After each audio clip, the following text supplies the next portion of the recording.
Magandang gabi Pilipinas, itulit ang inyong lingkod Mike Paduan. Nakitulit tayo sa ating latest sa ating panahon na yung araw po ng Miyerkules hanggang sa Friday o sa Biyernes, ika-24 hanggang sa ika-26 ng buwan ng Nobyembre 2021. At ito po ang ating Tagalog version, pinaglingkod sa inyo ng Typhoon 2000. Umpisa natin ang update. Ito ang ating latest GovSat. Simulan na yung araw na ito ng Miyerkules hanggang bukas Huwebes. Lumalakas na yun ang hanging silanganin dahil po ito sa umiiral na yun na La Nina. Kaya nagbibigay po ito ng malawakang thunderstorms sa Bicol Region, Visayas at Mindanao. So mag-ingat lang po sa mga possible na mga pagbabaha at mga tinatawag nating mga pagguho ng lupa. Dulot po ng malalakas na mga pagkulog at pagkidlat dito po sa hanging silanganin. Samantala dito po sa Mimaropa, Calabarzon, Metro Manila, ay pati ang Sulu Archipelago ay mananatili po magkakaroon po ng mahinang amihan na kung saan mahinang hangin mula sa ilagang silangan na may kasama pong mga kalat-kalat na mga pag-ulan, pagkulog at pagkidlat lalo na sa hapon o gabi. Samantala, dito naman po sa Hilagang Luzon, kasama po ng Batanes, Bubuing Cubao Islands ay manatili po nasa influensya po ng hanging amihan na kung saan ay magiging mahangin po dito na pwedeng umabot po ng 50 km bawat oras. At may mga padaan-daan pong mga ulan at magiging mas malakas po dito na may mga thunderstorms sa may bahagi po ng Cagayan Valley at Cordillera Region dulot po ng shear line o yung dulong buntot ng frontal system. So ito po ang dahilan kung bakit nagkakaroon ng mga malalakas na ulan dyan sa bahagi po ng Cagayan Valley lalo na po sa may Cagayan, Isabela area. So mag-ingat lang po kayo sa mga possible na mga pagbabaha at pagguho ng lupa kapag mayroon pong malalakas na thunderstorms na mangyayari po dito sa bahagi nito ng Cagayan Valley. Okay, at sa labas ng ating bansa, all clear naman po. Wala po tayong natatanawan na sama ng panahon o posibleng bagyo na inaasahan mamuo. So, meron lang po tayo ditong IDCZ at surface trough sa may katibugan bahagi po ng Mindanao. For the next 5 to 10 days, all clear naman po. Although may mga kumikindat-kindat na naman po ng low pressure area sa labas ng ating bansa, sa labas ng power.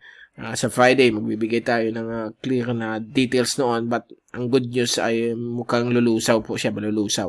Okay? So, yan po ang ating latest sa ating GovSat. Ito yung fast animation. So, nakikita po ninyo yung pagdaan nito mga kaulapan, may mga pagkulog at pagkidlat dito po sa gitna at katimugang Pilipinas. Dulot po ng hanging silanganin at yung dulong buntot ng frontal system kung tawagin natin shear line dito sa may bahagi po ng Cagayan Valley. At kung titingnan natin yung zoom in sa animation, so yan po kinikita po natin na yun, yung mga malalakas na thunderstorm simula 1:00 ng hapon kanina hanggang ngayon mga 6:00 ng gabi. So yan po yung mga thunderstorms dulot ng shear line o yung buntot ng frontal system, dulong buntot, okay? At dito naman po sa Bicol Region, Visayas at Mindanao ay yung epekto po ng hanging silanganin. So makikita mo marami po mga thunderstorms na nabubuo. At dito rin naman po sa may Mimaropa, okay naman po ang panahon. Sa ibang bahagi po ng Luzon, dulot po ng northeasterly surface wind flow. Although may mga thunderstorms din, mga ulan na posibleng mabuo. At ito naman po yung windy.com rainfall accumulation forecast sa loob ng 3 araw hanggang Biyernes. Courtesy po ito ng European model. Inaasahan pa rin po ang mga thunderstorms sa mga ulan dito sa Cagayan Valley, lalo na po sa may Cagayan Province dahil po sa dulong buntot ng frontal system o shear line. Affected na rin po ang area po ng Batanes, Bubuing Cubao Islands sa mga susunod na 3 araw. At dito rin po sa may silangan bahagi po ng Luzon, sa may Mauban, Quezon, Northern Quezon area, Pulilio, ibang parte po ng Kabikulan. Ito po ay dulot ng hanging hilagang silangan o mahinang amihan. Gayon din po dito sa may area po ng Oriental Mindoro.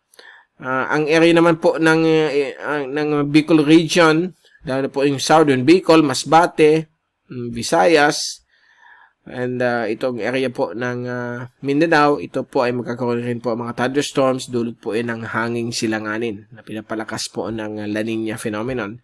At itong Sulu Archipelago naman po, at Palawan, may mga convective rain clouds na posibleng mag-form dahil po sa converge ng hanging silanganin at yung hanging mahinang amihan. Okay? At dito rin po sa Kalayaan Island Group, may mga possible rin po mga thunderstorms yan.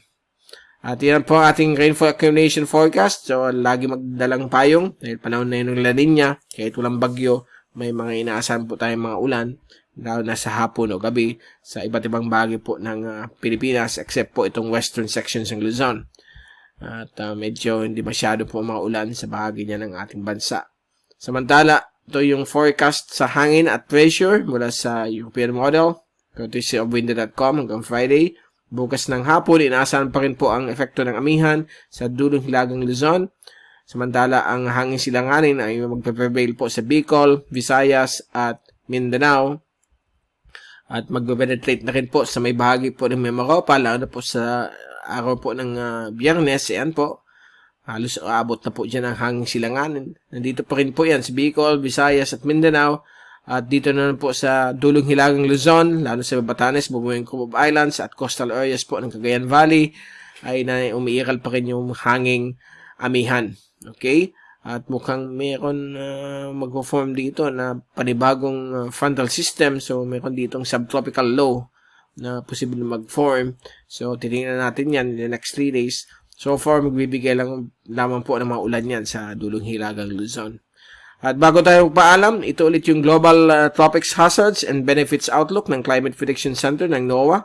Ito po ay 2 linggong forecast ng climate conditions sa ating kapuluan at sa ibang bahagi po ng mundo. So, ito yung mga inaasahan pong mga forecast. At sa unang linggo, valid ika-24 ng Nobyembre hanggang huling araw po ng Nobyembre 30, inaasahan pong nasa above average rainfall po ang malaking bahagi po ng ating bansa dahil po sa prevailing La Nina, hanging silanganin at hanging amihan. At ito naman po ang possible formation ng isang tropical cyclone sa may west of Palawan, east of Vietnam. Subalit ang confidence po nito ay medium lamang po, 50% ang probability, 50% chance.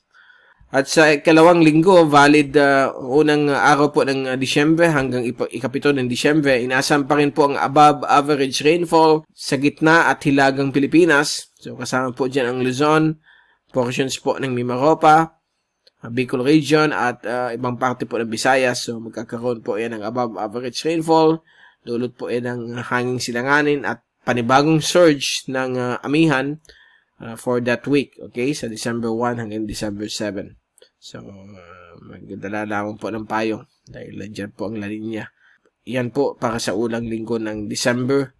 So far, wala pa rin pong tropical cyclone formation. Pasalamat tayo, walang bagyo na mag-form. Sana hanggang matapos ang December, all clear na po ang Western Pacific para maganda po ang ating holiday season. Lalo na po sa December 25 o araw na Pasko. Okay, so far, yan po ating latest. Babalik ulit tayo sa Biyernes upang ibigay sa inyo latest sa ating panahon mula sa Typhoon 2000. Ito ulit si Mike Pado ng papaalam. Mag-ingat po tayong lahat. Be #weatherwiser at maraming salamat po sa pagpanood nyo sa aking channel.